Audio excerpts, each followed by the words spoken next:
Olá, estudantes. Bom dia, boa tarde, boa noite, né? Não sei que horário vocês vão estar assistindo esse vídeo. E essa é a terceira parte da nossa revisão de Física primeiro bimestre. A parte que está faltando é o nosso lendo movimento circular e uniforme, ok? Então, o nosso movimento circular e uniforme, ele tem uma principal característica, né, que agora a nossa trajetória não vai ser mais em linha reta, vai ser uma circunferência ou um arco de circunferência, um arco. Por quê? Porque pode ser que não seja uma volta completa, pode ser que não seja uma circunferência perfeita, só um arco, um pedaço. Ok? E a nossa velocidade escalar, ela é constante. Não só a velocidade escalar, como a velocidade angular também nós vamos ver. Ok? E aí é o seguinte, faz-se necessário a gente criar, né, esse conceito de espaço angular. Ora, por que eu preciso desse espaço angular? Porque o espaço linear seria aquele espaço que você vai medir com uma trena, vai medir com uma régua ali, 1 metro, 2 metros, 3 metros, ok? Só que você pode olhar o movimento, né, circular no centro do movimento, ou seja, é melhor você descrever um giro, ok? Um giro perfeito, né? Uma volta. É melhor você dizer que o objeto andou 2π ou o objeto andou 360 graus, né? Diferente de você medir quantos quilômetros aquele corpo andou, percorreu. Se nós pensarmos na Terra, Terra e Sol, vamos pensar que a Terra e o Sol está no centro de uma circunferência perfeita, que é a trajetória da Terra. Eu sei que não é, mas vamos pensar que seja. Ou é mais fácil eu dizer que a Terra completou uma volta, andou 2π, ou eu medir qual é a distância que ela realmente andou, o perímetro que ela andou. Okay? Então é mais fácil, é mais cômodo eu dizer só o espaço angular, qual é o ângulo em que ela percorreu. Por isso que espaço angular, em algumas situações, faz-se necessário sim. Ok? Então nós temos aí um objeto que ele sai aqui da origem e vai até um certo ponto T. Se eu pegar a distância da origem até esse ponto T, nós temos aqui o nosso espaço linear, que é o que nós já aprendemos a trabalhar. Agora, se eu olhar aqui qual foi o ângulo, né, de essa abertura aqui, ó, deste raio inicial, deste raio final, qual foi essa abertura aqui angular, e aí eu tenho como correlacionar ângulo, espaço linear e o raio que é a distância entre o centro até a trajetória, ok? Então essa equação aqui, ela é conhecida de vocês lá da matemática, lá na geometria plana, ok? Nós vamos só fazer o uso. Φ, espaço angular, ele é um ângulo, ok? Ele é um ângulo dado em π radiando, não é dado em graus, ok? Mas é fácil converter, é só fazer uma regra de 3, só proporção, onde 2π radiando equivale a 360 graus, ok? E aí eu passei uma atividade para vocês fazer, para vocês converterem. Ah, quanto é 30 graus, quanto é 60 graus, ok? Porque é fácil fazer. E é o seguinte, se eu tenho um espaço angular, quer dizer que vai vir aí uma velocidade angular. A nossa velocidade angular, ela tem a mesma definição, é o espaço sobre tempo. Agora o nosso espaço é espaço angular. Então, dada um móvel aqui, que ele inicia esse movimento aqui no T1 e vai até este ponto aqui, que eu chamei de T2. O que eu sei? Eu sei que essa diferença de deslocamento é o meu ΔS, é o quanto ele andou. Eu posso criar também essa mesma, uma equivalência para o espaço angular, onde o φ1, ou o espaço angular inicial, é onde ele estava, o ângulo em que ele se encontra, que pode ser 0 ou não, ok? Da mesma forma que o nosso S0 pode ser 0 ou não. E aí até onde ele foi, que é o φ2. E a diferença, o quanto ele andou, o quanto ele cresceu, é o maior menos o menor, que é o meu ΔΦ. Ou seja, a velocidade angular é ΔΦ sobre ΔT. ΔΦ, variação do espaço angular, ΔT, quantidade de tempo. E aí é o seguinte, você pode pensar, opa, tem duas velocidades. Existe uma maneira de correlacionar as duas? Sim, existe.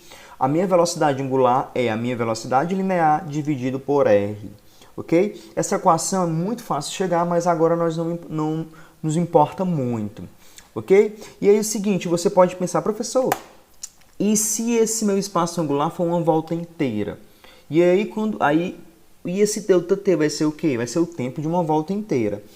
Quando nós trabalhamos em volta inteira, é interessante nós usarmos dois conceitos, que é período e frequência. Período, intervalo de tempo necessário para completar uma volta. Exemplo simples, lua cheia. Qual é o período em que a lua cheia aparece? A cada 28 dias. Ok? Então, o tempo que ela demora para aparecer, o tempo em que esse fenômeno, né, ele demora a se repetir. E frequência? Frequência é o número de vezes, número de voltas completas, né, no intervalo de tempo. Ou seja, essa frequência é dada em hertz. Então, se você pensar o seguinte, as TVs, né, as novas TVs estão vindo em 60 Hz, 120 Hz, né? Quem joga aí, né, em computador, joga em videogame, sabe de monitores de 144 Hz e tal. E o que seria isso? Seria a quantidade de voltas, porque a imagem processada em um filme, a imagem em um vídeo, seria várias fotos colocadas enfileiradas, ou seja, quando eu digo que a imagem, né, do monitor está a 60 Hz, quer dizer que ele consegue jogar na tela 60 fotos em 1 segundo. Número de voltas, 60. Intervalo de tempo, 1 segundo. Então, esse Hertz, né, seria quantidade de frames, quantidade de fotos em 1 segundo. Então, 144 quer dizer que o monitor consegue jogar para nós vermos 144 fotos em 1 segundo? Sim. E quanto mais fotos, né, quanto mais frames aí nesses monitores, nós sabemos que mais fluido mais orgânico é o movimento. Mas enfim, voltando para a nossa física. Período, o tempo de uma volta. Frequência, quantas voltas se dá no intervalo de tempo. Se esse intervalo de tempo for o tempo de uma volta, então o número de voltas é 1. E aí nós temos aqui uma definição que é 1 se define com relação ao outro. Porque frequência e período são o inverso. Ou seja, se eu calculo frequência, eu já sei quem é o período. Ok? Um é o inverso do outro. Então, se o intervalo de tempo for segundo, a frequência é 1 sobre segundo. E 1 sobre segundo é o nosso Hertz, ok? É o nosso Hertz. Beleza. E aí você faz o seguinte, professor, se eu tiver agora um intervalo de tempo para completar uma volta, qual é a minha velocidade angular? Tem como calcular isso? Tem. Olha, uma volta vai dizer, ó, que esse ΔΦ ele é 2π. Se é o tempo de uma volta, esse tempo aqui é o período, que é t. Então, quando eu dou uma volta completa, ok? Quando eu dou uma volta completa, a minha velocidade angular fica assim, ó. Velocidade angular ΔΦ, 2π, que é uma volta completa, dividido pelo tempo de uma volta completa. Quem é o tempo de uma volta completa? Período. Ok? Só que período ele é o inverso da frequência, ou seja, eu consigo colocar a minha velocidade angular em fator, né? Em função de frequência e de período. Uma coisa também que acontece muito no movimento circular é quando nós acoplamos polia. Opa, saiu falhado aqui, né? Mas aqui deve ter uma figura. Então, acoplamento de polias existe em duas maneiras. Uma com a corda, né? E a outra quando eu tenho encostado assim. Ambas as situações não há escorregamento, ou seja, se essa daqui girar, essa aqui gira também, ok? Instantaneamente. Não há deslize. Não importa qual dos acoplamentos que eu tenho, eu sempre vou ter que o espaço linear será o mesmo. Ou seja, se ele andou aqui, sei lá, 1 metro, aqui também andou 1 metro. E aí você pode pensar, mas professor, quer dizer que se aqui der uma volta, aqui dá também uma volta? Não é isso que eu estou falando. Olha, uma volta seria nosso espaço angular. Quando eu digo espaço linear, seria o quanto eu consigo medir aqui, ó, com uma régua, ok? Então, pense o seguinte, essa correia, se ela andar 10 centímetros para lá, ela andou aqui, ó, 10 centímetros para cá, 10 centímetros para cá, 10 centímetros para cá, porque a correia aqui ela não vai estar deslizando. Vocês lembram bem? Ou seja, se essa daqui, né, a menor, ela roda 5 centímetros para cá, essa aqui também será 5 centímetros. De tal forma que, às vezes, essa daqui ela dá uma volta completa e esta daqui não. Por quê? Porque a volta completa aqui, ó, o perímetro, né? O perímetro dessa polia ela é bem maior do que esta. Ok? Mas lembra, o espaço linear das duas são iguais. Se o espaço linear das duas são iguais, a velocidade linear também das duas são iguais. Ok? E aí eu posso também chegar nessa relação onde a frequência vezes o raio de uma é igual à frequência e o raio da outra. E aí nós sabemos que os raios são diferentes, logo as frequências são diferentes. Se as frequências são diferentes, os períodos são diferentes, ou seja, se eu tenho acoplamento de duas polias, a pequena ela vai girar mais rápido do que a grande, ok? Então, se eu pensar o seguinte, se essa grande aqui der uma volta completa, essa daqui deu 2 ou 3 voltas completas, ok? Por quê? Porque o perímetro dessa daqui pode ser 2 ou 3 vezes o perímetro dessa daqui. Tudo bem? Deu para entender? Se esse daqui for o dobro deste, quando eu der uma volta, aqui deu 2 voltas. Ok? Então vamos fazer um exercício só para fixar mais esses conceitos. Uma questão da Universidade Estadual do Pará. Um dispositivo rudimentar utilizado no interior do estado do Pará para ralar mandioca na fabricação da farinha consiste em uma associação de polias com diâmetros diferentes, como mostra a figura abaixo. Os valores dos diâmetros das rodas mostradas na figura são diâmetro da A, 1 metro, diâmetro de B, 10 centímetros, diâmetro de C, 25 centímetros. Nessa situação, enquanto a roda A executa uma volta completa, as voltas executadas pelas rodas B e C são respectivamente. Então, bora lá. Primeira coisa que eu tenho que saber. Qual é quando eu dou uma volta em uma? Quando eu dou uma volta em outra, o que foi que aconteceu realmente? Assim, após uma volta completa na roda A, né? Após uma volta completa na roda A, o meu espaço linear vai ser o quê? 2π sobre o raio. Professor, mas aqui não tem raio, aqui tem d sobre 2. Olha, d é o nosso diâmetro.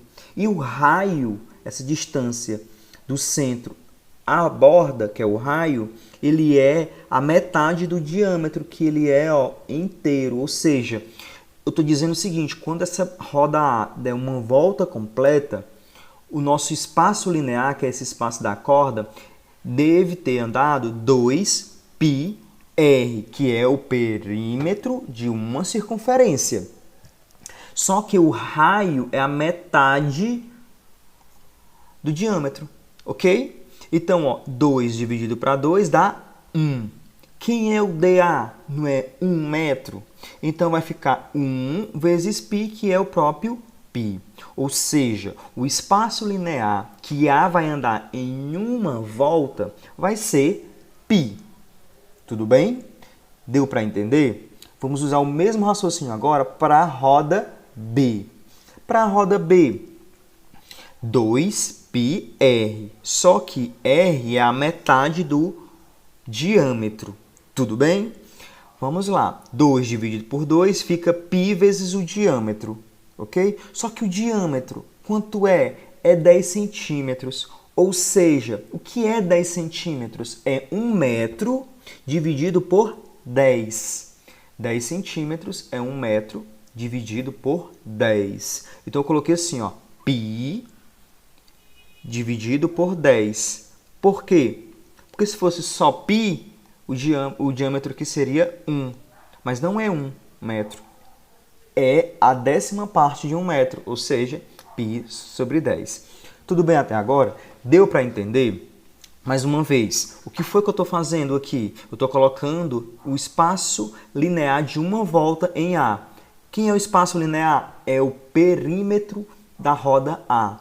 Quem é o perímetro? 2πr. No lugar de R eu coloquei diâmetro por 2. Diâmetro é a distância daqui até aqui. E o raio é só a metade dessa distância, por isso que é D sobre 2. Tudo bem? Aqui, ó, o DA é 1 metro, então 1 vezes π dá 1. 2 dividido por 2 dá 1. Então eu coloquei só π. Aqui, 2 dividido por 2 cancela-se. Π eu coloquei aqui, ó. E quem é esse dB? dB é 10 centímetros, ou seja, é 1 metro dividido por 10. Aqui quer dizer o quê? O que é que isso nos diz? Nos diz que quando A completa uma volta, o espaço linear que andou aqui, né, que essa corda andou, foi π. Ou seja, essa corda passou aqui também uma distância de π. Só que para uma volta em B, né, eu preciso andar π sobre 10. Ou seja, quando A completa uma volta, B completa quantas voltas? 10. Por quê? Porque o espaço linear de uma volta em B é 1/10 da volta em A. Ou seja, A dando uma volta, B dá 10. Mas vamos fazer a análise agora em C também. Olha, as polias estão acopladas por uma correia. Se essa correia não desliza, né, a distância linear que A anda é a distância linear que B anda. Como A eu sei que andou π, B também tem que andar π.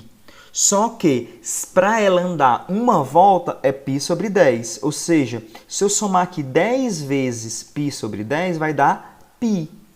Tudo bem? Então quer dizer que quando A completar uma volta, B completará 10 voltas. Por que isso? Porque SA igual a SB. SA não é π? E SB em uma volta não é π sobre 10? Só que tem que dar π. Então eu vou somar quantas vezes π sobre 10? 10 vezes. Ok? Beleza. E C? Como é que eu resolvo C? As polias B e C estão fixas, estão grudadas. Olha essa figura aqui.